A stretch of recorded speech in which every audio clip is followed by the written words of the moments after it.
بسم اللہ الرحمن الرحیم۔ حضرت ابو ہریرہ رضی اللہ تعالیٰ عنہ کہتے ہیں کہ رسول اللہ صلی اللہ علیہ وآلہ وسلم نے فرمایا، جنت میں سب سے پہلے داخل ہونے والا گروہ 14ویں کے چاند کی مانند چمکدار صورتوں والا ہوگا۔ پھر ان کے بعد داخل ہونے والا گروہ آسمان میں انتہائی روشن ستارے کی مانند ہوگا۔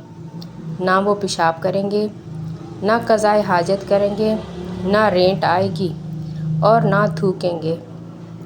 ان کی کنگھیاں سونے کی ہوں گی، ان کے پسینے سے کستوری کی خوشبو آئے گی۔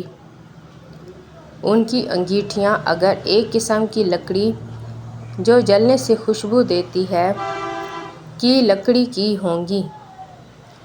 ان کی بیویاں حور عین ہوں گی، ان کے اخلاق ایک شخص کی مانند ہوں گے۔